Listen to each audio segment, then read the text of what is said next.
Welcome, everyone, to the bodybuilding.com podcast. I am your solo host today, Heather Eastman Grant, and with me today is Kristi Brewer. Kristi Brewer is a local Idahoan. We were just talking about that, country girl. She, when she was in high school, played all the sports, track, softball, cheerleading, and then kind of did the adult thing, the, go out, get a job, get married, have the kids, raise a family. And 10 years later, discovered something was missing. So now she is competing for Team USA. She just got back from a competition in Rome. Yep. And she actually has her sights set on 2024 as possibly going to the Olympics for weightlifting. So, Kristi, welcome to bodybuilding.com. Hello. All right. So I'm going to dive right into, tell us about... About me? About you, about weightlifting. So you're from Kuna, Idaho, which is right near here where Bodybuilding HQ is. And I'm going to back up a little bit. So we mentioned that you took some time off from competing in athletics, and you're now 38 years old. You've been weightlifting for about 4 years. You mentioned in an article that was just published about you that you kind of had this turning point. So I want to know what that turning point was and kind of what those first steps back into fitness were like. Okay. Yeah. So I feel like in life, there's like this story. There's preset story of that you should do certain things, check off certain check marks of, go to school, get a job, get married, have kids. And after you have kids and you get your job, you go to work and you pay the bills. You go to work, you pay the bills. And I did that, and it was my dream job. And so I was so excited because it was supposed to be impossible that I went to a small school, I went to a small college, and I got a job at the largest firm in the world. Like, that was not supposed to happen. And it happened, and it was amazing. And then it just was no longer that dream. It was no longer fulfilling. And there was a few things on top of the job and having the kids.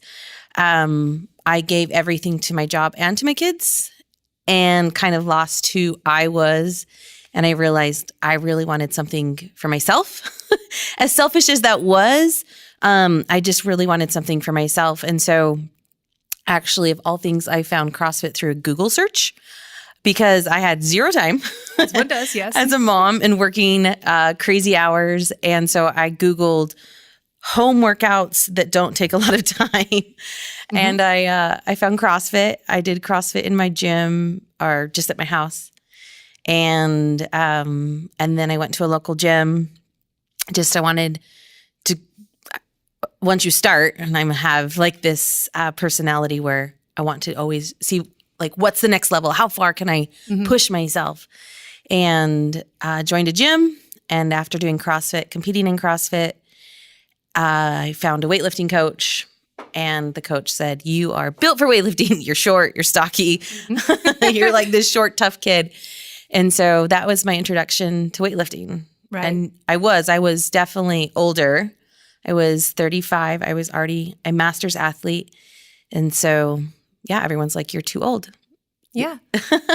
Well, and one of the reasons your stories resonates with so many people is a lot of us have that feeling, okay, athletics was a high school and or college thing. And the appeal of CrossFit is that, you can kind of come in and start doing something, even if you're not doing it well, you're in there with a bunch of other people. Yeah. But it seems like you, looking at your story, and you work out it from home in your garage, there's a story of you packing a barbell in your minivan so you can work out, while your daughters are doing gymnastics. Yep. And so you still had to do this very solo journey getting back into fitness. Yep. So what was that like? For me, it was I always say it's my journey of impossible, because we're always told that, for me, my story is now people say I'm too old and it just won't happen. You've, past your prime, and the focus is, on those 20-year-olds. And so part of it is just like, well, let's just see. Let's prove you wrong. And I think that's a lot of just kind of my story of my life is always being the underdog and seeing what I can do. And there really is, if you want to do something, I truly believe you can, but it's obviously not just going to be like a shoe in, no big deal. there's been a lot of, me failing and trying again and trying again. So yeah. Yeah, I mean, you're out there, you're slinging a barbell in the middle of a parking lot. Do you ever feel like, I've done that more than once. If you're doing that, like, what do you ever give yourself an excuse? Like, are there ever days where you just don't want to do it? Because it seems like you've already overcome so many barriers that normal people be like, I don't have a home gym, or I just can't get to the gym. But you're literally packing your gym around with you. So I am. Yes, I totally am a mom who drives a minivan, and I love my minivan. I swear I would never drive a minivan, but it holds my bar and my bumpers great.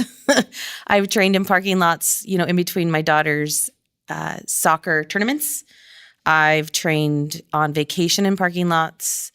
And so totally not convenient, but there's a couple things. I have a coach who holds me accountable. And I really don't want to come back with an excuse of, well, it was just too hard. When in reality, like, it really wasn't, and I could have done it. And so having a coach holds me accountable, as well as having a tournament or a competition of something that I'm striving for. That's what holds myself accountable. And so it's not necessarily like, ooh, I just want to look cool. It's that I really do have a goal that I really want to have. And taking those 2 days off will actually impact my performance. And so you just find a way. And the sacrifice doesn't seem like a sacrifice because it's something I really want to do.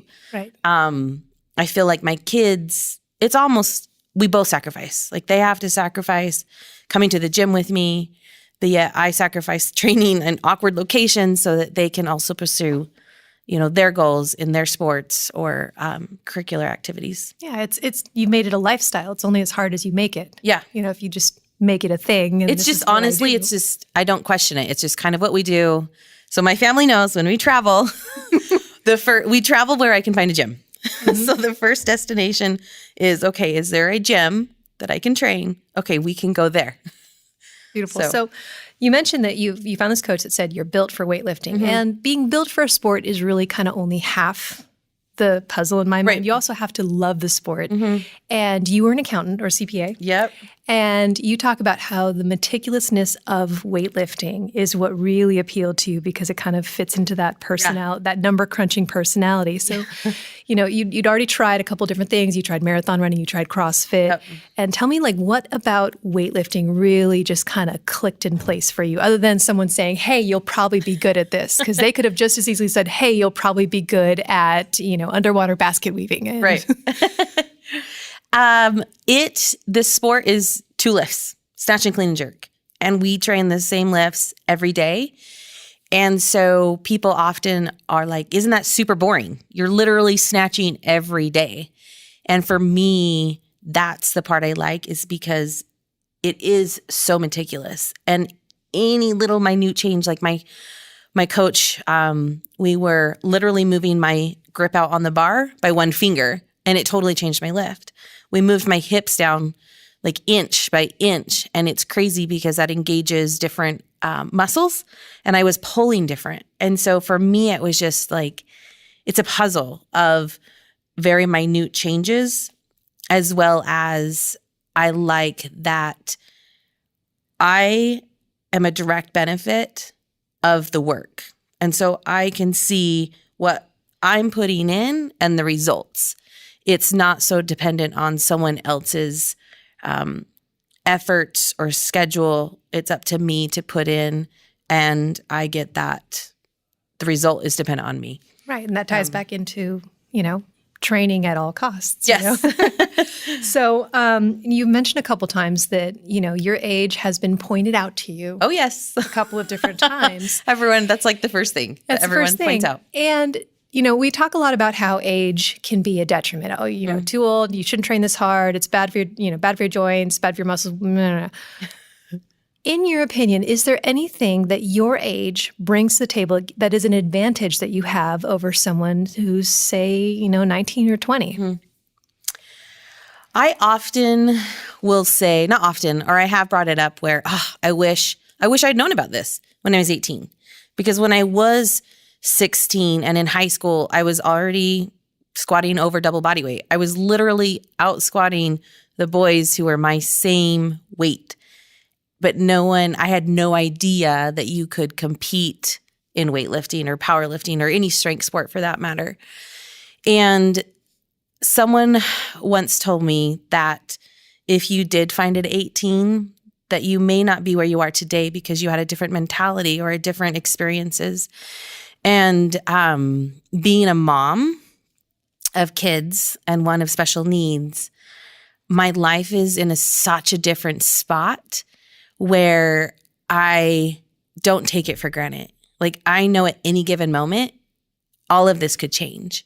Whether I choose to walk away from this sport for family purposes or for anything, or I could wake up tomorrow, or anything could take the sport away from me at any given moment. And not even just the sport, like literally my health or my family's health could be all changed tomorrow or today. And so for me, every day, I really want to give it everything I have. As cliche as that sounds, it's true. Like, you literally could have it all taken away. So I'm an all-in kind of person. Absolutely. And what you said reminded me of a quote that was it was either you posted it on your Instagram, I think, where the best time to plant a tree is 20 years ago. Second best time is right now. Yep. And I think a lot of people have that feeling of just, I miss it, but I that ship has sailed. Mm-hmm. And you talk a lot about how this is your second opportunity, but there is a fear there, there is a fear of coming in and lifting next to people that are. I think we're always scared of being the beginner. I almost did not go into the gym CrossFit to start with because I was scared of being the worst one. I was scared of wearing the wrong clothes. Like, as silly as that sounds, like, there's a culture in CrossFit of, a certain shoe, a certain booty short, and a certain bra. Like, there is a culture of the way they walk and talk and wear. And I almost didn't walk in because that was scary. That was so outside my comfort zone. And then I almost didn't start weightlifting because I did not want to be the worst one out there. I didn't want to suck. But then looking back, like, everyone sucks at some point. Yes. Obviously, when you start, you don't know what you're doing or are not where you are, after a year, after 2 years. And so obviously looking back now, that's easy to say, but in the moment, taking those first steps, right? They're hard. They're super hard. Well, yeah. I mean, we don't come out walking and talking. We have to learn how to do both of those things. Yes. So why would we come out weightlifting, right? Right. So was there a moment when early in weightlifting, or perhaps, a couple years in, when you really started to feel like this could be something? Like, what was that moment for you when you're like, wait a second, this could actually go somewhere? So my first year, actually my first competition, I qualified for nationals. So I was already a master's athlete, and I qualified for nationals in the open division. And that was my first experience of being like, wow, like I can do this. And then it was kind of just a grind. I was still working, and it was still very fun. I was just enjoying the sport for something for me to strive and practice to get better at. 2 years in, they changed the weight classes. So this is about 18 months ago. And I would have to drop about 15 pounds to go down to the next weight class. So the weight classes are about 10 pounds apart, but you train heavier. So you walk around with a little bit extra weight. And so I'd have to cut a significant amount of weight. And I had people tell me, like, that's going to be hard. Your lifestyle won't support it. You're a mom, you're busy, and it's just going to be hard. And I was like, well, that's exactly why I want to do it. Right. Because you think I can't do it, now I really want to do it. Yeah, you told me I can't, so now I have to. Yes. And so, and cutting to that weight class would give me an opportunity to compete for Team USA. So it was this multiple motivations, and that cut in my first competition at the lower body weight class qualified me to compete for Team USA. And I think that was the biggest eye-opener of that I can do it and still work for it. And I'm still not there yet. I'm competing for Team USA, but there's still more that I want, and that keeps me coming back. Right. In a way you're kind of qualified to compete with Team USA, but you have to get more the points. So the Olympic qualification process is insane, totally insane, and so you don't get to just build a bobsled, slide it down a hill, and now you're in the Olympics. You actually it's intense, and the more I know, the more I realize like it's an incredible process, and to get there, and there is so much work and luck and timing. The stars truly have to align for someone to make it. But it's incredible. Yeah, it's a very interesting opportunity. Now, you mentioned when we first started talking, and you've kind of brought it up in a couple of different interviews, that this is a selfish thing. Or, and that sounds like a self-criticism, but is it a self-criticism, or is it something that you've heard people tell you? And if it's, regardless of where it comes from, how do you work against that stigma that what you're doing is that, because what you're doing is self-care, technically. It's something for you. You talk it all over the internet in every interview about how much confidence this has given you, how inspiring it is for your daughters, and yet you still call it selfish. So can you kind of walk me through how you reconcile those two things? And is that voice coming from you, or is it coming from outside? So going back where we started, when I started weightlifting, I worked full-time, as in like 80 plus hours a week. I was a tax accountant. It was tax season. It was crazy. And I had 2 small children, babies. They were babies at the time. And I was so completely exhausted giving myself to work and myself to my children, to 2 external factors. And I felt very drained and unmotivated. For me, like, what was I achieving? I just felt that I wasn't done yet. I'm 30. Like, I'm not dead. I'm not, there's more to life, and that I still wanted something for me. I wanted a personal something to achieve. And so it is, selfish. And I feel that we need to have something for ourselves, and that it is awesome to be your own why, not to have everything be an external, I do this for him, I do this for her, I do it for them. No. Like, I do this for me because it's something that I can work towards, and it's my personal accomplishment. But it's also, if I fail, it's also on me, and that I don't blame it on, whether it's a coach or a cut, my nutritionist. I put in the work, and yes, it is a team effort. It's very, very, very much a village to get anyone to perform. But the work comes down to me and my efforts and finding the time, making the time. But in the end, yes, they are benefiting because I'm happier and just more energy. And so, it's truly, it's a full circle. Yeah. So you're almost using the word selfish, but not negatively. Like, you're admitting that, yes, this is selfish, and that's okay. Yeah. Like, that's I think that we should all approach. Selfish to me gets a really bad connotation when it shouldn't. You should be selfish with your time and not just give it away to whatever. You should be selfish in your time and your efforts and your energy and where you put that. Absolutely. So then, talking about your daughters a little bit. So your oldest one, you mentioned that, she's getting to watch you be an athlete. Yep. And for a lot of parents and children, that dynamic isn't there. Dad talks about when he used to play football. Back in the day. Back in the day, exactly. And what impact do you think that's having on her in her development? And, is she approaching sports differently? Is she approaching life's challenges differently? Like, tell me a little bit about how you're seeing that affect her.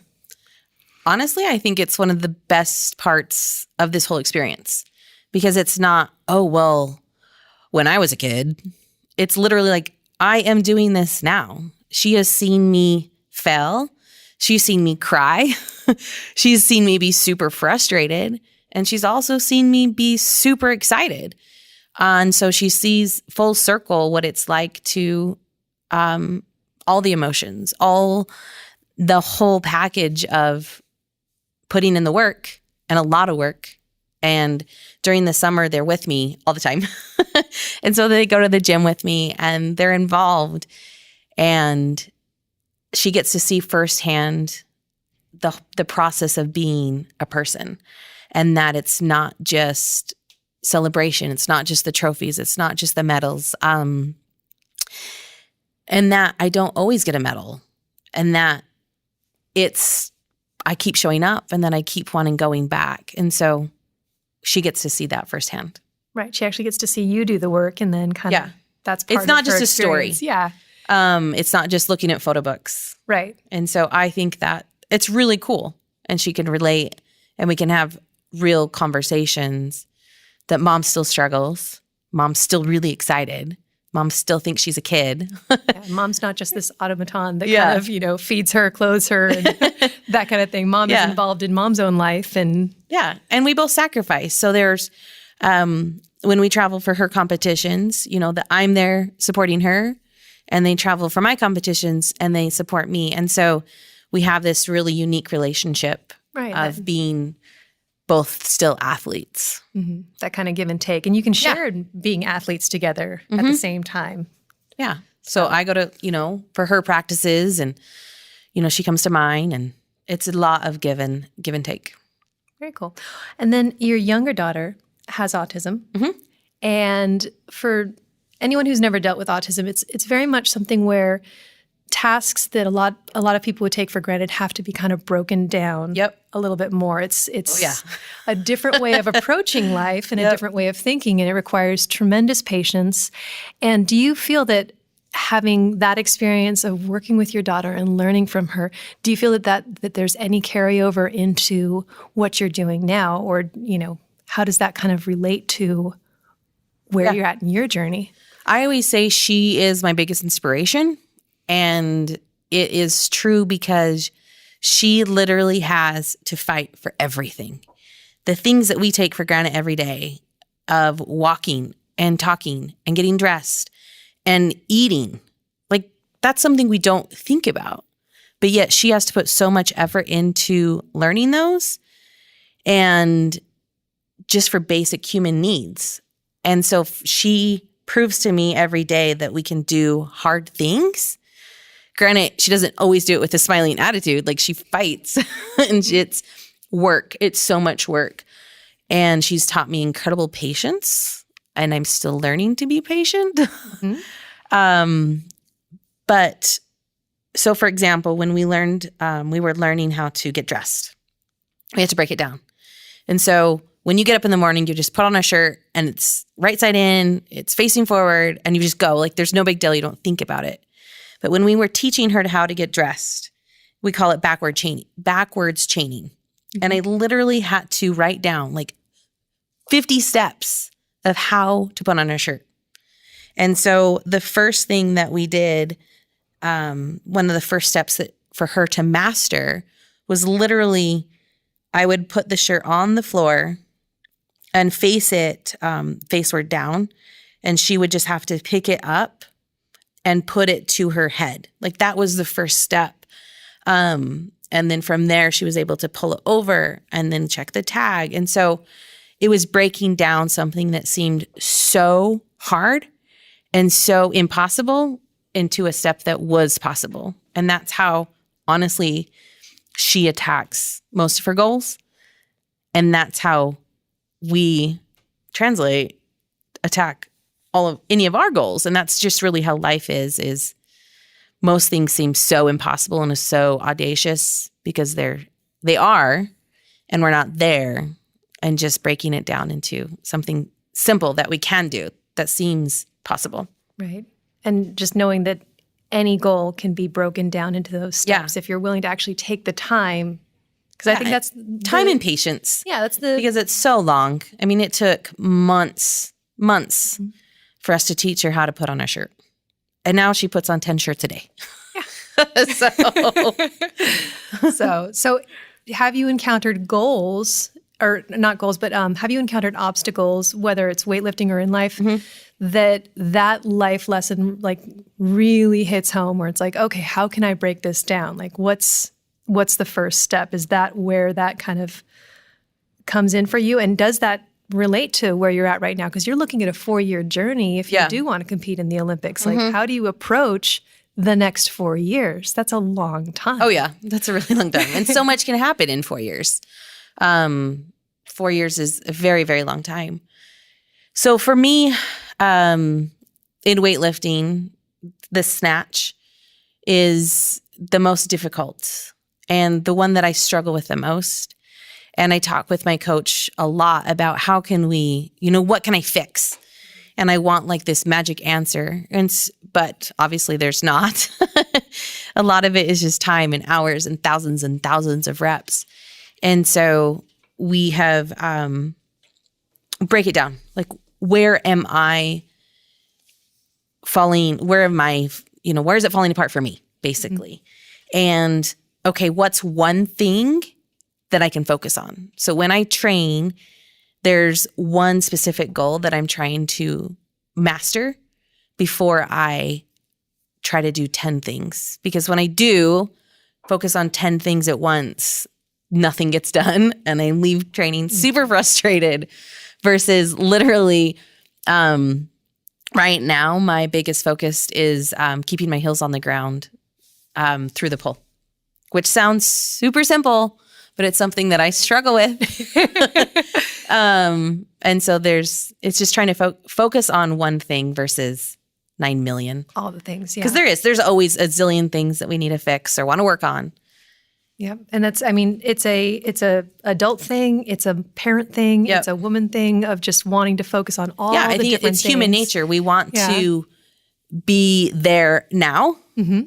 And it's overwhelming. And then you get frustrated and then you don't go anywhere. Now tell me about that, because you don't want to compare yourself to others.